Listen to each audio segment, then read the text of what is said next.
landed. I'm not abandoning my army. You're the commander, not a damn infantryman. Those fuckers are about to swamp us. We can hold them off.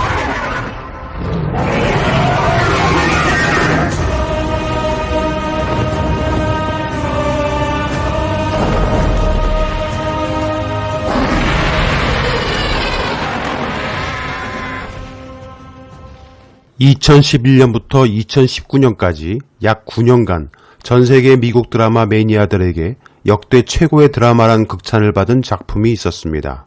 바로 판타지 소설 얼음과 불의 노래를 바탕으로 제작한 왕자의 게임입니다. 전쟁, 음모, 협작, 정치 등 인간사회에서 벌어질 수 있는 모든 내용을 총망라한 현실의 판타지적 작품이었습니다. 워낙 방대한 분량의 작품이기에 줄거리 전체를 말씀드릴 순 없습니다. 다만 킹스랜딩 여왕인 서세이 라니스터라는 여왕은 자신과 가문을 지키기 위해 시민들을 말살하고 고통 속에 살게 하며 온갖 악행과 정치적 암투로 자신의 왕자를 지키려 합니다. 그러나 그녀의 최후는 그토록 지키려 했던 가문의 영광과 함께 무너져 내린 자신의 왕국 돌무덤 속에 처참하게 자신의 동생이자 이인자와 함께 쓸쓸한 생을 마감합니다. 그렇게 이 드라마는 대단원의 막을 내립니다. 이 왕자의 게임에 관한 얘기는 말미에 다시 하도록 하겠습니다. 어제 6월 30일 조국 전 법무부 장관의 오촌 조카로 알려진 조범동의 선고 공판에서 코링크의 펀드 운영에 있어 조국 전 장관과 정경심 교수는 공범이 아니라는 판결이 나왔습니다. 투자가 아닌 대여라고 보는 게 타당하다. 통상적 이자 지급 방식과 유사하고 정 교수에게 고의성이 입증되지 않는다라고 재판부는 밝혔습니다. 한마디로 투자한 게 아니라 빌려준 돈이란 말입니다. 그리고 빌려줬으니 이자도 받았다란 이야기가 됩니다. 즉 횡령이 아닌 대여금 이자를 받은 것이므로 정 교수는 공범이 아니고 권력형 범죄도 아니라는 것입니다. 나 원참 정말 어이가 없어서 뭐 당연한 결과일 거라고 여겼기는 했지만 막상 이런 결론이 나오고 보니 지난 수개월 동안 온갖 언론에서 수백만 건의 검찰발 받아쓰기 기사로 조국과 정경심 교수 등 그 가족에 대해 난도질하고 어마어마한 권력형 비리가 있는 양 떠들고 내가 사모펀드 쪽은 좀 아는데 이거 완전 나쁜 놈이다. 대통령께 말씀드려서 임명 안 되게 해야 한다고 호언장담하며 대통령 독대를 수차례 요청하고 그것도 모자라 조국 전 장관 청문회 첫날부터 영장 청구까지 하면서 그 난리법석을 떨었던 것이 다 거품이고 도대체 뭐란 말입니까? 물론 청문회 첫날 정 교수 영장 청구권은 표창장을 사문서 위조했다는 것으로 발부한 것이지만 그건 역시 처음 재판일 때는 관련 검찰 거물급들이 줄줄이 나왔다가 시간이 갈수록 자신들은 서서히 빠지고 최근부턴 초짜 검사들을 내보내고 있다라고 합니다. 그리고 짜장면 사건으로 유명했던 조국 전 장관 수사의 최전선에서 주목받았던 검사, 조국 장관 자택을 압수수색을 지휘하고 압수수색 현장에서 정경심 교수로부터 전화를 건네받아 조 전 장관에게 관등 성명을 댔다고 알려진 인물인 이광석 서울중앙지검 부부장 검사는 아예 발을 빼고 사표 내시고 하나그룹 지주회사 격인 주하나와 하나갤러리아의 상무급 임원으로 7월자로 이직할 예정이라고 합니다. 나만 살겠다고 대기업 우산 속으로 달아나겠다는 것입니다. 윤석열 씨, 이제 어쩔 생각입니까? 뭐 2심, 3심까지 해보겠죠. 그렇게라도 시간이라도 벌어보려 하겠죠. 당신의 부하 검사들이 무슨 잘못입니까? 당신으로 인해 당신의 왕국과 당신의 왕자를 지키기 위해 젊은 검사들을 시행시키지 마시길 바랍니다. 그리고 조국 대선 자금을 떠들어댔던 김무성, 홍준표에게 묻겠습니다. 그놈의 대선 자금 대체 어디에 있는 겁니까? 대선 자금 조성은커녕 지금까지의 공판에서 정 교수가 블루펀드에 투자한 돈 13억 8천만 원이 사실상 공중분해된 사실이 드러났습니다. 결과론적으로 정 교수가 시댁 조카한테 사기당한 결과밖에 남지 않은 것입니다. 도대체 무엇을 근거로 대선 자금식이나 운운했던 것입니까? 누군가가 거짓 정보라도 던져줬으니까 떠들어댄 것 아닙니까? 그게 도대체 누구입니까?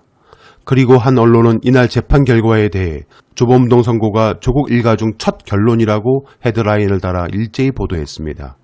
조범동까지 포함해서 조국 일가가 한 패거리라는 매우 악의적인 프레임의 제목을 뽑았습니다. 조국과 정 교수가 시댁 조카에게 사기당했다고 재판 결과가 말해주고 있는데 조국 일가라는 프레임을 아직도 쓰고 있는 것입니다. 조범동이 조국 전 장관의 오촌 조카인 것은 맞습니다. 그래서 조국 일가라고 쓴 것이 거짓인 것은 아닙니다. 하지만 이 재판의 본질이 친족 관계가 아닌 무슨 친자 소송 중개도 아닌 조범동이라는 사기꾼에 대한 재판입니다. 그런데 조국 일가 중 첫 결론이라니 조범동을 시작으로 조국 일가가 모조리 범죄자 일당이다 뭐 이런 뉘앙스 아닙니까? 이런 게 바로 프레임입니다. 그것도 사건의 본질과 전혀 상관없는 문제를 본질인 양 호도하고 독자의 뇌에 심각한 심리적 편향을 각인시키는 매우 악의적이고 죄질이 나쁜 프레임입니다. 자, 그럼 보수 쪽 사람들은 어떻게 이러한 프레임 속에 갇히고 심지어 윤석열을 대권주자 1위로 지지하는지에 대해 말씀드려볼까 합니다. 열린민주당 최광욱 대표는 어제 한 라디오와의 인터뷰에서 윤석열 대권 도전할 듯 있어 보인다 라고 말했습니다. 한동안 윤석열은 대권 후보군 여론조사에서 빠져 있었는데 갑자기 불쑥 그가 대권주자로 여론조사에 들어오고 보수 세력에게 가장 많은 지지를 받고 있다는 기사가 쏟아졌습니다. 이낙연, 이재명에 이어 윤 총장은 두 자릿수인 10.1%를 기록하며 단숨에 3위로 뛰어올랐습니다. 야권 후보 중에서는 1위입니다. 홍준표 의원과 황교안 전 미래통합당 대표를 여유있게 제쳤습니다. 한 여론조사 전문가에 의하면 윤석열 총장의 등장에 대해 추미애 법무부 장관과 윤석열 검찰총장이 계속 각을 세우면서 보수층의 관심이 윤 총장에게 집중된 결과라며 황교안 전 대표 이후 보수 쪽 주자의 공백기가 생기면서 발생하는 일시적 현상일 수 있다라고 진단했습니다. 이 전문가는 윤 총장의 선호도가 앞으로는 유지될지 여부는 여당에 달려있다라며 여당이 윤 총장을 때리면 때릴수록 존재감이 부각될 것이라고 말했습니다. 아직 차기 대선까지 많이 남아있는 상황에서 보수 야권의 대선 주자들이 모두 고만고만하다라며 다음 선거까지 보수 지지층이 이탈하지 않도록 붙잡을 수 있는 사람이 필요한데 윤 총장이 그 역할을 하고 있다라고 말했습니다. 이 여론조사의 신뢰는 차지하고 만일 이게 사실이라면 국민 5천만이 다 유권자라고 가정하면 대략 500만 명이나 되는 사람들이 윤 총장을 지지하고 있단 말이 됩니다. 역대 대통령 선거에서 1, 2위 간 표 차이가 대략 100만 표 내외에서 결정된 적이 많은 것을 감안하면 절대 무시할 수 없는 어마어마한 지지라 할 수 있습니다. 자, 그러면 도대체 저 많은 사람들이 어떻게 저런 사람을 지지할 수 있을까? 여러분들은 의아해 할 것입니다. 그래서 여론조사 자체를 불신하고 믿을 수 없다라고 하실 것입니다. 여러분 주변 분들은 다 윤석열이 나쁜 놈이라고 하는데 이건 말도 안 되는 여론조사라고 할 것이고 심지어 나는 저런 여론조사 전화 한 번 못 받아봤다 라고 하시는 분들도 있을 것입니다. 반대로 생각해 보겠습니다. 보수 쪽 사람들 이야기를 들어보면 똑같습니다. 그들 주변 분들은 모두 현 정부와 문재인 대통령을 불신하고 심지어 문재앙이라 놀리며 하루빨리 대통령 선거일만을 기다리고 있다 합니다. 그들이 다른 나라 사람들일까요? 여러분들의 가족, 친지, 친구 또는 지인들일 수 있습니다. 그들도 배울 만큼 배웠을 테고 세상을 알 만큼 살았을 것입니다. 대략 보수층이 60대인 점을 감안하면 세상 돌아가는 것쯤은 알만한 나이이기 때문입니다. 그런데 왜 저토록 편협하고 꼴통이란 소리까지 들을 정도로 맹목적일까요? 그 이유는 다음과 같습니다. 제가 얼마 전에도 비슷한 이야기를 한 적이 있었는데 그때는 열린공감TV 채널을 오픈하고 나서 얼마 되지 않은 시점이라 많은 분들이 시청하지 않았기에 뭐 비슷한 이야기를 한번 해볼까 합니다. 그 전에 여러분께 정말 엄청나고 심각한 문제에 대해 긴급히 말씀드리고자 합니다. 굉장히 중요한 정보이니 귀를 잘 여시고 들어주시길 바랍니다. 어쩌면 여러분과 가족의 생명과도 직결되는 매우 중대한 문제입니다. 여러 논문과 공신력 있는 의사들과 각종 정보에 의하면 고혈압, 심장병과 같은 질병에 걸릴 확률이 매우 높은 무서운 물질이 있다고 합니다. NaCl이라 불리는 이 물질은 인체에 치명적인 질병을 불러올 수 있는데 문제는 이 물질을 여러분이 매일 먹는 음식에 여러분도 모르게 들어가 있거나 아무 거리낌 없이 수많은 거의 모든 식당에서조차 사용하고 있다는 놀라운 사실입니다. 연구에 의하면 이 물질은 우리 몸의 신경자극 전달에 관여하며 신장에도 영향을 미치고 세포막을 통해 이동하면서 포도당과 아미노산 등에도 관여한다고 합니다. 한 연구 결과에 따르면 이 물질은 저혈압과 구토, 쇼크 반응 등이 나타나게 할 수도 있으며 몸속으로 들어가 주변으로부터 물을 끌어당겨 그 결과 혈액량을 증가시키고 혈압을 상승케 하기도 한답니다. 이 물질을 과다 섭취할 경우에는 혈압을 높일 뿐 아니라 고혈압과 관련된 뇌심혈관 질환으로 인해 사망률을 높인다고 합니다. 또한 위점막 상피세포의 과다한 분할을 촉진하고 발암물질의 작용을 증가시키기도 한다고 합니다. 문제는 이 물질을 여러분이나 여러분들의 자녀, 가족 등 그 누구도 손쉽게 편의점, 마트 등 아무 곳에서도 구입할 수 있으며 또 아무렇지 않게 여러분들이 먹는 음식에 넣고 있다는 사실입니다. 이러한 뇌심혈관 질환을 일으킬 수 있는 물질인 NaCl은 심근경색, 뇌졸중, 협심증, 중풍 등 혈관 질환과 밀접한 관련이 있다고 합니다. 그리고 위점막을 훼손시키는 대표 원인이 되기도 하고 위점막을 파괴하면서 위축성 위염을 일으킨다 합니다. 또 발암물질이 위에 침투하는 것을 도와 위암을 유발하기도 한다 합니다. 위점막에 기생하여 위염을 위암으로 진전시키는 헬리코박터균에 감염된 사람이 이것을 섭취하면 헬리코박터의 발암성을 증가시킨다고 밝혔습니다. 이처럼 무서운 이 물질의 이름을 다른 이름으로 불리우기도 하는데 바로 소금입니다. 네, 소금 맞습니다.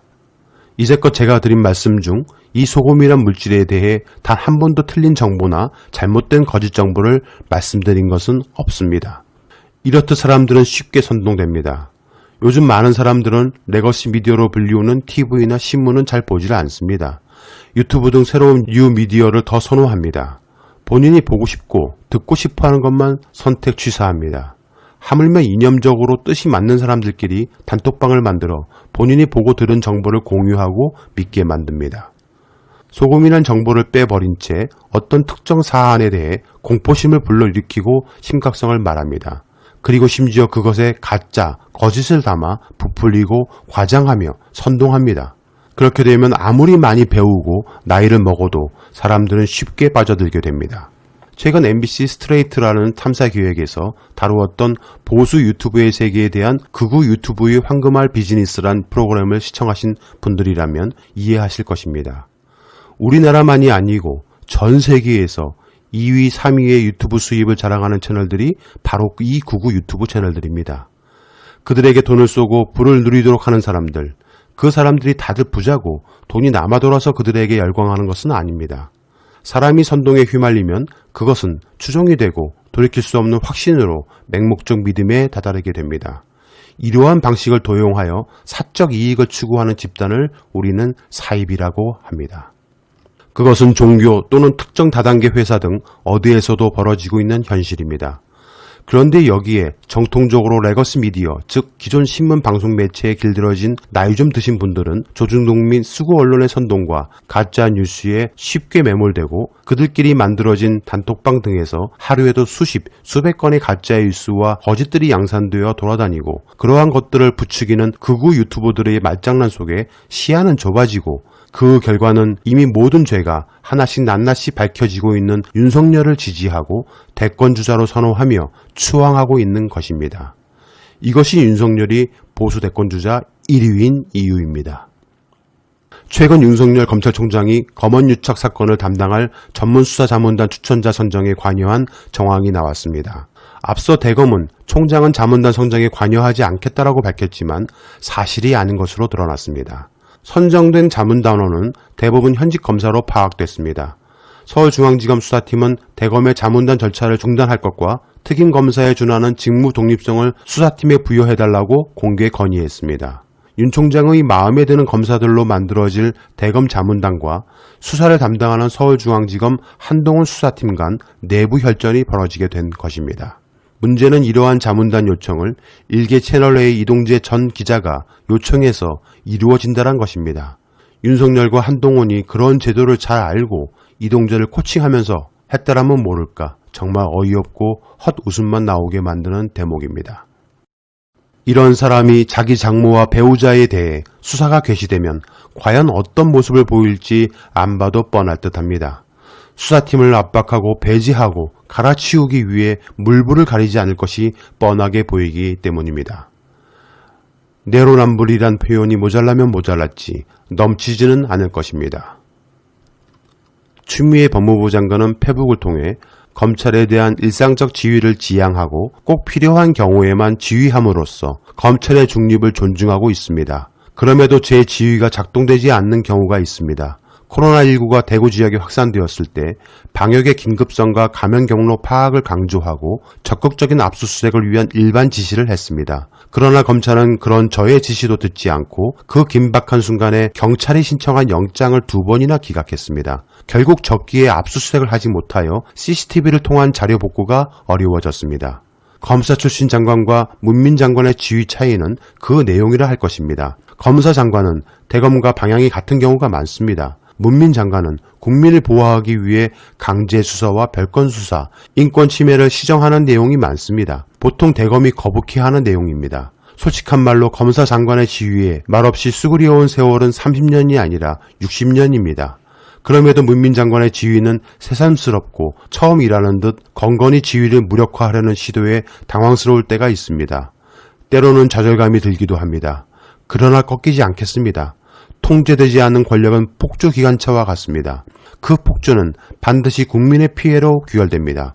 문민정부가 민주적 통제, 검찰개혁을 강조하는 이유가 이것에 있습니다. 저는 헌정사상 유례없는 검찰개혁을 위해 이 자리에 왔습니다. 관행은 이미 뿌리 깊게 얽혀 있습니다. 그것을 구호로만, 강한 의지로만 풀 수 없을 것입니다. 법률적으로 완벽하고 논리적이며 합리적이고 모두를 설득하는 과정을 거쳐 한 발 한 발 나아갈 수밖에 없습니다. 그 과정은 더디고 힘들 것입니다. 그동안 저를 공격함으로 검찰개혁의 동력을 상실시키려는 노력도 있을 것입니다. 이전에도 말했듯 저의 희생은 무섭지 않습니다. 저의 역할은 검찰개혁을 대한민국 역사의 되돌릴 수 없는 강 너머로 지고 가는 것입니다. 다시는 검찰과 법이 약자가 아닌 권력을 보호했던 과거로 돌아가지 못할 것입니다. 그 선봉에 서겠습니다. 라고 6월 29일 페이스북에 밝혔습니다. 그리고 나서 바로 오늘 7월 1일 일제히 온 신문기사는 검찰 추미애 장관의 아들인 서 씨와 함께 군에서 복무한 A씨를 참고인 신분으로 소환해 조사, 검찰이 추미애 법무부 장관의 아들 서모 씨 군 휴가 미복귀 의혹 수사에 본격 착수했다. 서 씨와 함께 복무한 동료 병사들과 군 관계자 등이 검찰 조사를 받았다 등 추미애 장관을 끌어내기 위한 한명숙, 조국, 유시민 등에게 했던 똑같은 전형적인 수법으로 언론이 떠들고 말해주면 그때부터는 그림이 그려지고 완성되는 순서, 나머지는 알아서 하는 한동훈이 이동재에게 가르쳐주고 알려주었던 익숙한 방법을 개시했습니다. 왕좌의 게임 시즌1의 주제는 Winter is coming, 겨울이 오고 있다 였습니다. 그것은 화이트 워커라고 불리는 죽은 자들이 오고 있다는 내용이었습니다. 그러나 윤석열 씨, 당신은 당신의 왕국, 검찰의 권좌에 계속 앉아 있으십시오. 깨어난 시민, 산자들이 오고 있습니다.